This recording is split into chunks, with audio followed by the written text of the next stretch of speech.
2800 कोटींच्या TDR घोटाळा म्हणजे मी मारल्यासारखं करतो आणि तुम्ही रडल्यासारखं करा असाच प्रकार आता उघड झालाय।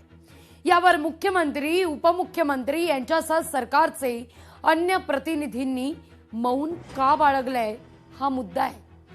याचं उत्तर सरकारला द्यावं लागणार आहे। लोकशाही मराठीची ही प्रमुख मागणी आहे। यातील सत्य त्यांनी तातडीनं जनतेसमोर आणायला हवं असं आता म्हटलं जात आहे। या सगळ्या विषयी खरं तर सरकारच्याच म्हणजेच सामान्य माणसांच्या हक्काच्या तिजोरीवर 2800 कोटींचा टीडीआरचा हा डल्ला मारला जात असतानाही एकही मंत्री वा लोकप्रतिनिधी यावर रोखठोक बोलत नाहीये। समाजाचे प्रतिनिधी म्हणून लोकशाही मराठीनं जबाबदारीपूर्वक या संदर्भात आवाज उठवलाय, त्यावर संबंधित प्रतिक्रिया देत नाहीये। अधिवेशनात विरोधकांनी प्रश्न उपस्थितही केले आहेत, त्याचं सुद्धा उत्तर दिलं जात नाहीये। याचाच अर्थ ही प्रशासनाचीच भ्रष्ट मिलीभगत आहे का? हा अत्यंत संवेदनशील प्रश्न आता उपस्थित होतोय। सरकारी दप्तर दिरंगाईमुळे तब्बल 2800 कोटींचा टीडीआर आता खासगी कंपनीला द्यावा लागणार आहे आणि याची जबाबदारी आता कोण घेणार? सामान्यांच्या हक्काच्या पैशांवर डल्ला मारणाऱ्यांवर कोण आणि कधी ठोस कारवाई करणार? हा मुद्दा आता उपस्थित होतोय।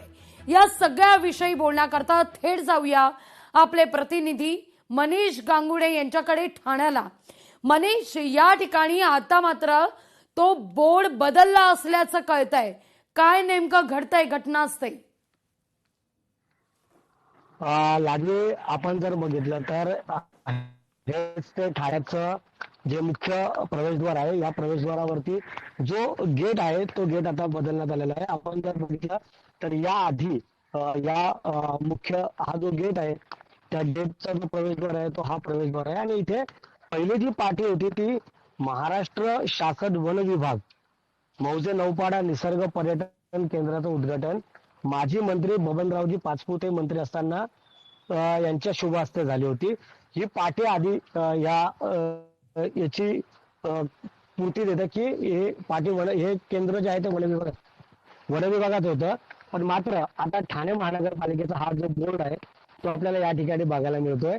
हा चितळसर मानपाडा ठाणे महानगरपालिका पार्क आरक्षण 4 आणि हा प्रवेशद्वाराचा हा जो गेट आहे तो या ठिकाणी बघायला मिळतोय। तर दुसऱ्या बाजूला बघितलं तर ठाणे महानगरपालिका ठाणे आणि ह्या प्रभात फेरी जी या ठिकाणी होते, प्रभात फेरी काढण्याची वेळ जी या ठिकाणी दाखवली जाते 5 ते 7:30 वाजेपर्यंतची आहे आणि त्याच्यासाठी एक मूल्य हे घेतलं जातं ते प्रति व्यक्तीप्रमाणे ते देखील या ठिकाणी एक बोर्ड लावण्यात आलेला आहे की 5 ते 12 वर्षापर्यंतच्या मुलांसाठी किती पैसे आकारले जाणार, हा जो दर जो आहे तो देखील या ठिकाणी लावलेला आपल्याला बघायला मिळतो। तर दुसऱ्या बाजूला जर बघितलं तर दुसरा एक जो बोर्ड आहे तो ठाणे महानगरपालिका ठाणे प्रिय नागरिक उद्यानाचं आरक्षण देखभाली खाली आहे, कृपया आपण सहकार्य करावे अशा आशयाचा बॅनर जो आहे तो या ठिकाणी बोर्ड जो आहे तो आपल्याला या ठिकाणी बघायला मिळतोय। पण मात्र दुसरीकडे जर बघितलं तर ही जी केबिन आहे या कॅबिन मध्ये जे अधिकारी आहेत ते मात्र वन विभागाचे अधिकारी आहेत की ठाणे महानगरपालिकेचे ते आपण जरा जाणून घेऊया। तर तुम्ही वन विभागाचे अधिकारी आहेत की ठाणे महानगरपालिकेचे? फॉरेस्टचे अधिकारी आहेत। मग आता सध्या हे जे दर या ठिकाणी जो फलक लावलेला आहे हा दर महानगरपालिका घेणार की वन विभाग घेणार आहे? अजून काय नाही, कोर्टाच्या आदेशाप्रमाणे पुढे। पण आधी जो बोर्ड या ठिकाणी होता वन होता पहिला, हा पण आधी जो बोर्ड होता वन विभागाचा तो आता काढून या ठिकाणी महानगरपालिकेचा बोर्ड लावण्यात आलाय। हा कधीपासून लावण्यात आलाय? एप्रिल मध्ये एप्रिल म्हणजे 2 महिन्यापूर्वी लावण्यात आलाय का? तर अधिकारी जे आहेत इथले जे या गेटवरती आपल्याला आपण पाहतोय की ते देखील सांगतात की मनीष त्यांना विचारा ना, हा बोर्ड नेमका कोणी लावला? आणि मुळात तुम्ही जो प्रश्न त्यांना या ठिकाणी विचारला की इथं जो प्रवेशासंदर्भात आकारला जाणारा निधी आहे तो वन विभागाला जाणार की महापालिकेला जाणार, त्याचं उत्तर त्यांनी दिलं नाहीये। हा बोर्ड नेमका कोणी लावला हे विचारा ना त्यांना। हा जो बोर्ड जो आहे जो लावलेला आहे तो नेमका कोणी लावला बोर्ड? हा जो बोर्ड जो लावलेला आहे ठाणे महानगरपालिकेचा तो बोर्ड नेमका कोणी लावला? बिल्डर के लोकांना लावले। कोण बिल्डर होते ते? जी डायाबाई म्हणून। डी डाय कंपनीचे का? आणि हे जे बिल्डरचा आता काय दर जे संबंध घेतले मनीष त्याच्या या ठिकाणी बिल्डरचा काय संबंध? यामध्ये मूळ जागेचे बिल्डरचा मालक रोल कोण काय आहेत? येतो? मूळ जमिनीचे मालक नेमके कोण आहेत आणि बिल्डरचा काय रोल येतो या ठिकाणी? तर हे सगळे आमच्या ऑफिसमध्ये तुम्हाला डिटेल कळेल. एक त्यांचं केस चालू होतं हा आणि केस जिंकल्यावर मग त्यांनी ताबा घेतला. मग आम्ही सुप्रीम कोर्टात न्यूज झालो. पण मात्र दुसरा मनीष प्रश्न उभा राहतो मनीष हा बोर्ड नेमका कोणी लावला विचारा त्यांना. ते म्हणतात की हा जो बोर्ड त्यांना लावलाय विचारा ना, ज्यावेळेस त्यांना बोलू द्या ना मनीष. हा जो बोर्ड लावलेला आहे तो नेमका कोणी लावलेला आहे? आम्ही दुसरे लोक होतो ते आम्ही सांगू शकत नाही. आता मी आता आलो. बरं, हे जे दर जे आहेत जे नागरिकांकडून घेतले जात आहेत ते महापालिका घेणार आहे की वन विभागा? नाही, आतापर्यंत वन विभाग घेत होतं. आता कोणीच घेत नाहीये. आता फक्त प्रभात फेरीवाल्या लोकांना सोडतो आम्ही. पण मग त्यांच्याकडून पण दर घेतले जाणारच ना? अजून त्यांच्यात हे आमच्या फलकमध्ये त्यांनी लावलंय ठाणे महानगरपालिका. त्यांचा दर नाही, हे आमचा दर आहे जुना. हा तुमचा जुना दर आहे, पण महापालिकेच्या नावाने का दर घेतले जात आहेत? तर ते बिल्डर झाले महानगरपालिका झाले. कोण बिल्डर? बरं, डी डाय आहे कोण बिल्डर कोण? जी डायाभाई. ठीक. डी डायभाई कंपनी आणि ठाणे महानगरपालिका मुळात हे देखील वास्तव आहे की हे जे दर लावण्यात आलेले आहेत ते नेमके दर हे पैसे जे आहेत ते नेमकं कोण घेणार हा देखील मोठा प्रश्न या ठिकाणी उपस्थित होतो लागवी. मनीष मुळात या ठिकाणी दोन मुद्दे आहेत.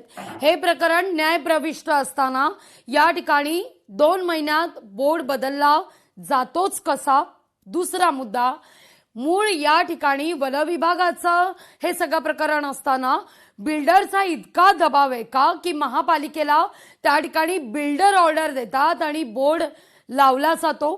तिसरा मुद्दा, या ठिकाणी महापालिका आणि त्या डी दयाबाई कंपनीचं साटलोट इतकं जवळीक आहे का की आम्ही मारल्यासारखं करायचं आणि तुम्ही रडल्यासारखं करायचं, पण मात्र एकत्र मिळून सगळा मलिदा खायचा.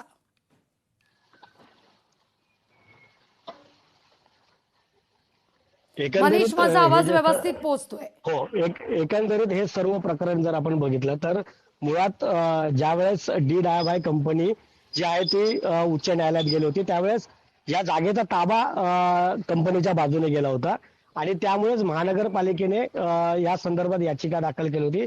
त्यानंतर या ठिकाणी जो आहे तो डी डायभाई कंपनीच्या बाजू मालकी हक्क दाखवण्यात आला होता.